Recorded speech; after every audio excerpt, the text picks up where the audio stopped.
CBSE की परीक्षा में कैसे नंबर वाला खेल हो रहा है, कैसे गलत आंसर शीट वाला गोलमाल हो रहा है, इसकी पूरी कहानी आज हम पीड़ित छात्रों की जुबानी बताने वाले हैं। ध्यान से देखिएगा, एक एक डिटेलिंग आपके सामने आने वाली है।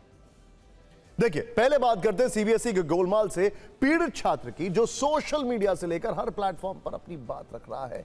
छात्र का नाम है मोक्ष यादव, जिसका आरोप है सीबीएसई की ओर से उसकी इंग्लिश की कॉपी बदल दी गई, मतलब दूसरे छात्र की कॉपी दी गई।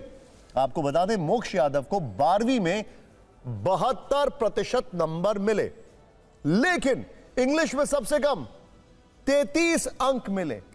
रिजल्ट के बाद मोक्ष ने अपनी आंसर शीट के लिए अप्लाई किया। जब आंसर शीट देखी तो हैरान हो गया। वो आंसर शीट मोक्ष की थी ही नहीं, मोक्ष को किसी दूसरे छात्र की आंसर शीट दे दी गई। उसने दावा किया कि अगर सही तरीके से उसकी कॉपी चेक हो जाती तो इंग्लिश में 60 से ज्यादा नंबर मिलेंगे। पूरी कहानी क्या है, आपको कुछ पॉइंटर्स में बताते हैं। नंबर 1, सीबीएसई के ऑन स्क्रीन मार्किंग प्रक्रिया पर सवाल उठाया जा रहा है। दिल्ली के 12वीं के छात्र मोक्ष यादव ने कई गंभीर आरोप लगाए हैं। कहा है कि रीवैल्यूएशन के दौरान दूसरे छात्र की आंसर शीट उसे दी गई। छात्र की ओर से सीबीएसई को कानूनी नोटिस भेजा गया। अंग्रेजी में कम अंक आने के बाद आवेदन किया था। स्कैन कॉपी और पुनर्मूल्यांकन के लिए आवेदन किया था। लीगल नोटिस में कई आरोप लगाए गए हैं। यह कहा है कि सीबीएसई की ओर से भेजी गई स्कैन कॉपी में केवल पहला पेज था, बाकी सभी पेज किसी अन्य छात्र की आंसर शीट के थे। पहले पेज पर विषय और छात्र की जानकारी सही थी, आगे के पन्नों की हैंडराइटिंग पूरी तरह अलग थी। दूसरे छात्र ने ब्लैक इंक का इस्तेमाल किया था, जबकि मोक्ष यादव ने परीक्षा में ब्लैक इंक का उपयोग ही नहीं किया था। मोक्ष की तरफ से एडवोकेट विनीत जिंदल ने सीबीएसई और एजुकेशन मिनिस्ट्री को लीगल नोटिस भेजा है। नोटिस में कहा गया है कि इस घटना से छात्र को मानसिक तनाव हो रहा है। सीबीएसई छात्र की वास्तविक आंसर शीट उपलब्ध कराए, जांच कर जिम्मेदार अधिकारियों पर कार्रवाई की जाए, सही उत्तर पुस्तिका का निष्पक्ष मूल्यांकन पुनर्मूल्यांकन कराया जाए, सभी रिकॉर्ड और डिजिटल लॉग सुरक्षित रखे जाएं, यह स्पष्ट किया जाए दूसरे छात्र की कॉपी कैसे भेजी गई। नोटिस में सख्त कानूनी कार्रवाई की चेतावनी दी गई है। यह कहा गया है कि अगर 2 दिन के अंदर समाधान नहीं हुआ तो आगे की कानूनी कार्रवाई की जाएगी। छात्र मोक्ष यादव का एक वीडियो भी वायरल है, जिसमें उसने लापरवाही की पूरी कहानी बताई है। आंसर शीट और मार्क्स के साथ बताया है कि कैसे उसके साथ धोखा हुआ। तो भाई, मैंने अपनी एक कॉपी सीबीएसई से मंगाई थी। ये देखो, यहाँ तो मेरी हैंड राइटिंग है। सीबीएसई से मेरे को भी ये कॉपी मिली है मेरी, यहाँ तो मेरी हैंड राइटिंग है और ऊपर मार्क्स भी 33 मिले हैं मेरे को बस, जबकि मैंने पूरा पेपर करा था। और अभी जब मैं पेपर चेक करने लगा तो देखा कि इसमें तो मेरी हैंड राइटिंग है ही नहीं, इसमें तो मेरी हैंड राइटिंग कहीं पे भी नहीं आ रही है। फर्स्ट पेज पे रफ वर्क कर रखा है, उसके बाद मेरी हैंड राइटिंग है ही नहीं। मैंने ब्लैक पेन यूज़ नहीं करा, हर क्वेश्चन के बाद लाइन से डिवाइड करा था, जो कि इसमें नहीं कर रखा।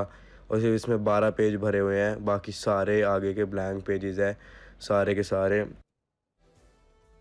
विवाद बढ़ने के बाद टीवी 9 की टीम ने मोक्ष यादव से बातचीत की। अब देखिए कैसे एक छात्र ने सीबीएसई की परीक्षा व्यवस्था की पोल खोल कर रख दी। मोक्ष यादव हमारे साथ है, इनके साथ भी ऐसा ही हुआ। इनकी कॉपी भी चेंज हो गई है और इनका कहना है कि मेरी जो इंग्लिश की कॉपी है, वो जो मुझे स्कैन कॉपी दी गई है, वो मेरी है ही नहीं। मैंने इंग्लिश की कॉपी मंगाई थी, मैंने इंग्लिश की कॉपी मंगाई थी अपनी, क्योंकि मेरे मार्क्स बहुत कम आए थे उसमें। बट जब मैंने कॉपी अपनी डाउनलोड करी स्कैन कॉपी सीबीएसई के पोर्टल से, तो वो मेरी कॉपी ही नहीं थी। फर्स्ट पेज जिसमें इंग्लिश कोर एंड सब्जेक्ट हम लिखते हैं, वो मेरा ही था, बट आगे पूरी कॉपी ही किसी और की लगा रखी थी और किसी और के मार्क्स मेरे को लगे हुए थे। कहानी सिर्फ मोक्ष की नहीं, इससे पहले वेदांत नाम के छात्र की आंसर शीट को लेकर बवाल हुआ था। और भी कई छात्र हैं जो सीबीएसई की लापरवाही से नाराज है। टीवी 9 संवाददाता ने कई छात्रों से बातचीत की, उन्होंने क्या आरोप लगाए, देखना चाहिए आपको।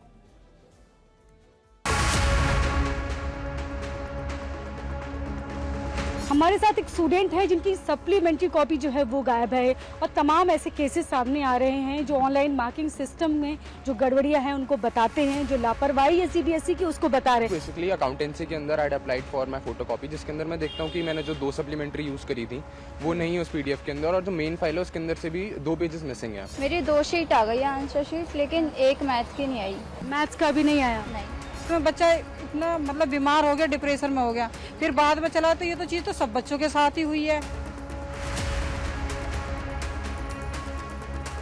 से ही नहीं खुल रही है, लिंक कुछ लिंक वर्क नहीं कर रही। सीबीएसई की गलती है तो उन्हें ठीक करना चाहिए, वापस चेक करना चाहिए। कितने सारे बच्चों का गलत हुआ है।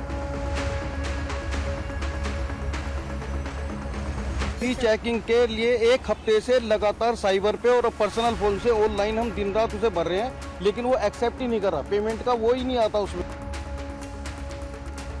अगर वो मैनुअल चेकिंग होती है तो जो हमारे लिखने का स्टैंडर्ड है या हमारे वर्डों की क्वालिटी है वो सामने आती है, टीचर उसे चेक। कंप्यूटर का क्या है, कंप्यूटर के लिए सब चीज एक बराबर है। ये 2 नंबर का क्वेश्चन था, पूरा सेम, सिर्फ आंसर मांगा था, पूरा सेम है। यहाँ पर 1 नंबर दे रखा है। ये क्वेश्चन ये दिखा रहे हैं, हम आपको बड़ी स्क्रीन पर इसीलिए दिखा रहे हैं। ये क्वेश्चन इनका देखिए, इसमें 1 नंबर दिया है जबकि ये 2 नंबर का। सीबीएसई मामले पर राजनीति भी हो रही है, सरकार से सवाल पूछे जा रहे हैं। आज दोपहर राहुल गांधी ने सोशल मीडिया पोस्ट कर सरकार से कई गंभीर सवाल पूछे। राहुल गांधी ने कहा कि सरकार के पास न जवाब है, न जिम्मेदारी है, न शर्म है। 3 मुख्य बातें राहुल गांधी ने और लिखी है। सीबीएसई परीक्षा परिणाम में भयंकर हेरफेर हो गई, जिससे देश के लाखों बच्चे और उनके माता पिता सदमे में। राहुल गांधी ने COEMPT कंपनी का नाम लिया है। ये कहा है कि यह कंपनी वर्ष 2019 में तेलंगाना में ऐसे ही कारनामे कर चुकी है। नाम बदला लेकिन नियत वही, फितरत वही। COEMPT का CBSE का ठेका क्यों और किसके कहने पर दिया गया?